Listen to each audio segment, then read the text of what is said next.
여러분, 인류 최초의 배터리가 언제 만들어졌다고 생각하시나요? 1800년 알레산드로 볼타? 아니면 그보다 조금 앞선 시기? 놀랍게도 정답은 2000년 전일지도 모릅니다. 1936년 이라크 바그다드 인근의 고대 유적지 쿠주트 라부. 고고학자들은 이곳에서 아주 기묘한 유물 하나를 발견합니다. 높이 약 14cm의 평범해 보이는 진흙 단지였죠. 하지만 그 내부를 들여다본 학자들은 경악을 금치 못했습니다.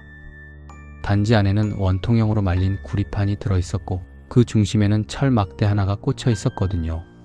그리고 이 모든 것은 아스팔트 액체로 꼼꼼하게 밀봉되어 있었습니다. 이 구조 어디서 많이 본 것 같지 않나요? 맞습니다. 현대의 건전지와 소름 끼칠 정도로 흡사한 구조입니다. 사람들은 이것을 바그다드 배터리라고 부르기 시작했습니다. 하지만 의문이 생기죠. 전기도 없던 고대 메소포타미아 사람들이 대체 왜 전지를 만들었을까요? 당시 학자였던 비렐름 퀘니히는 대담한 가설을 세웁니다. 여기에 식초나 포도즙 같은 산성 액체를 채우면 전기가 발생할 것이다. 수십 년 뒤 실제로 이 가설을 증명하기 위한 실험이 진행됐습니다. 복제품 단지에 레몬즙을 채워 넣자 정말로 0.5에서 1.1V 사이의 전압이 측정됐습니다. 스마트폰을 충전하기엔 턱없이 부족하지만 여러 개를 연결한다면 이야기는 달라집니다. 그렇다면 고대인들은 이 전기를 어디에 썼을까요? 가장 유력한 가설은 도금입니다. 은으로 만든 장신구에 얇게 금을 입히는 전기분해. 기술을 이미 2000년 전에 깨우쳤다는 거죠. 혹은 종교적인 권위를 세우기 위해 사용됐을 가능성도 있습니다. 신전의 신상에 손을 댔을 때 찌릿한 전기 충격을 느끼게 해서 신의 분노라고 믿게 만드는 일종의 쇼였을지도 모르죠. 물론 반론도 만만치 않습니다. 전기가 흐르려면 전선이 필요한데 주변에서 전선 역할을 할 구리선이 단 한 개도 발견되지 않았거든요. 단순히 두루마리 문서를 보관하는 통이었다는 주장이 나오는 이유입니다. 하지만 만약, 정말 만약에 말입니다. 우리가 교과서에서 배운 과학의 역사가 통째로 틀린 거라면 어떨까요? 우리는 어쩌면 고대인들이 누렸던 초고대 기술의 극히 일부분만 보고 있는 걸지도 모릅니다. 2000년 전의 배터리, 여러분은 이것이 우연의 일치라고 생각하시나요? 아니면 잊혀진 문명의 증거라고 생각하시나요? 어쩌면 우리가 모르는 과거는 미래보다 더 놀라울지도 모릅니다. 1901년 그리스 안티키테라 섬 앞바다. 폭풍을 피해 잠시 멈춰 섰던 잠수부들이 수심 42m 아래에서 거대한 로마시대 난파선을 발견합니다. 그 안에는 눈부신 대리석 조각상과 금은 보화가 가득했죠.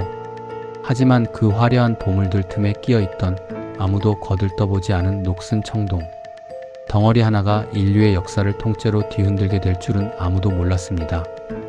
처음에는 그저 바닷물에 부식된 돌덩이인 줄 알았습니다.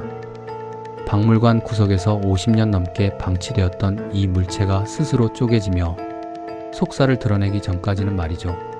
그 안에서 발견된 건 정교하게 맞물린 수십 개의 톱니 뒤바퀴였습니다. 이게 왜 충격적이냐고요? 기록상 인류가 이런 정교한 톱니 뒤바퀴 장치를 다시 만든 건 그로부터 무려 1500년이나 지난 르네상스 시대였습니다. 쉽게 말해 조선시대 무덤에서 최신형 스마트폰이 나온 것과 같은 충격이었죠. 학자들은 이 물체에 안티키테라 기계라는 이름을 붙이고 현대 과학기술을 총동원해 분석하기 시작했습니다. 결과는 경악스러웠습니다. 이 기계는 단순한 장식품이 아니었습니다. 뒷면의 다이얼을 돌리면 태양과 달의 움직임은 물론 수성, 금성, 화성 같은 행성들의 위치를 오차없이 계산해내는 세계 최초의 아날로그 컴퓨터였던 겁니다. 심지어 4년마다 열리는 고대 올림픽 날짜를 정확히 맞추고 언제 일식이 일어날지까지 예고하는 기능도 있었습니다. 2000년 전 고대 그리스인들은 이미 지구가 둥글다는 것과 행성들이 타원, 궤도로 움직인다는 복잡한 천문학 지식을 완벽하게 이해하고 있었고 이를 금속 기계로 구현할 수 있는 초정밀 가공 기술까지 갖추고 있었던 겁니다. 여기서 소름 돋는 의문이 생깁니다. 이런 압도적인 기술력을 가진 문명이 왜 갑자기 사라졌을까요? 만약 이 기술이 끊기지 않고 계속 발전했다면 인류는 18세기가 아니라 서기 100년에 이미 산업혁명을 일으키고 달에 착륙했을지도 모릅니다. 누가, 왜, 어떻게 만들었는지 여전히 베일에 쌓여있는 이 기계. 어쩌면 우리가 배우는 역사는 실제보다 훨씬 더 대단했던 과거의 파편일지도 모릅니다. 당신은 어떻게 생각하시나요? 이 기계는 단순히 천재적인 공학자의 우연한 발명품일까요? 아니면 우리가 잊어버린 초고대 문명의 증거일까요?